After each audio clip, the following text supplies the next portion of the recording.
Air attack on pro-Russian separatists in Luhansk kills 8, stuns residents. Blood-stained pavement, a woman's compact, a pair of shattered spectacles, a single shoe covered in dust were among the debris left by a devastating series of explosions that hit the headquarters of the pro-Russian separatists in the eastern Ukrainian city of Luhansk on Monday. The carnage was sudden, unexpected.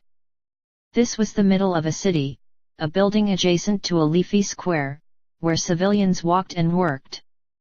8 people were killed, 5 women and 3 men, according to the self-declared Luhansk People's Republic. The authorities in Kiev reported the same tally. But there the agreement ends.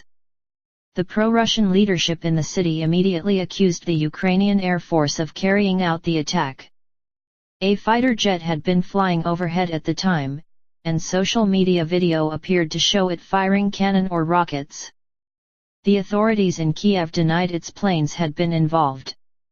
Initially, the anti-terrorist operation said the explosion originated from inside the building, then that an anti-aircraft missile operated by the separatists had misfired, reacting to heat from an air conditioning system on the outside of the building.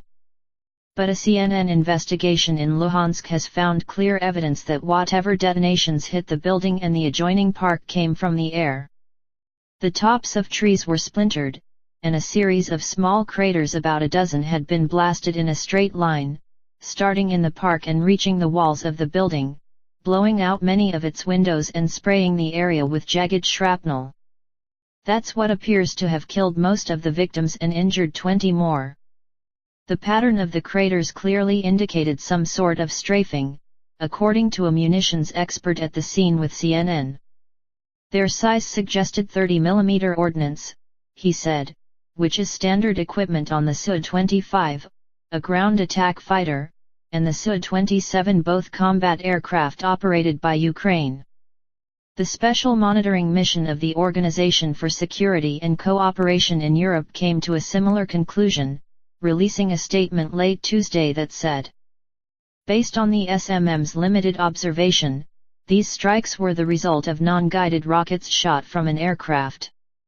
It's thought to be the first time that civilians have been killed or injured in an attack by the Ukrainian Air Force since pro-Russian groups began occupying buildings in the Luhansk and Donetsk regions more than 2 months ago.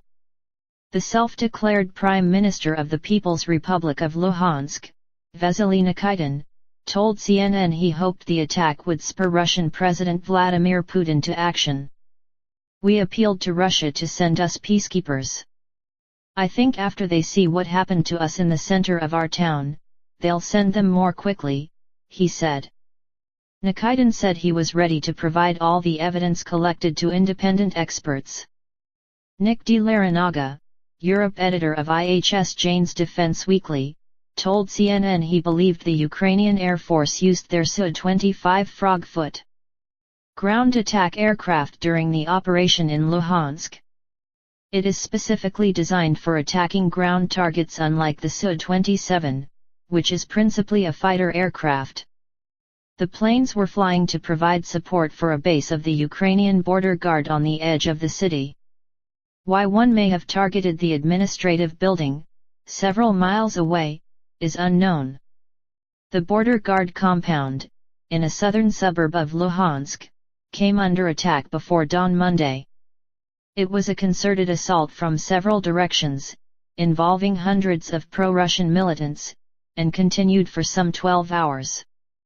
On a visit to the site Tuesday, a CNN team found dozens of spent cartridges in several locations around the base, whose buildings had also been hit by rocket-propelled grenades. Part of the roof of the main building hung precariously in the strong wind. Vehicles outside had been burned out, the fuel dump blown up. By late afternoon, only a token force of separatists were still in place, using blocks of apartments within 100 meters of the base as protection. They cradled brand new assault rifles and carried boxes of ammunition but insisted they were local men. Patches of dried blood marked the place where one of several militants killed or wounded Monday had been hit by gunfire from the base. One of the separatists, who gave his name as Oleg, said, They call this an anti-terror operation, but it's wrong. When they use air force against their own people, it's wrong. He dismissed Ukraine's president-elect, Petro Poroshenko, as illegitimate. Oleg and other fighters said the base had been attacked because it was the hub for Ukrainian patrols along a several hundred-kilometer stretch of the nearby border with Russia, an area that has seen increased infiltration by Russian militants and weapons in recent weeks.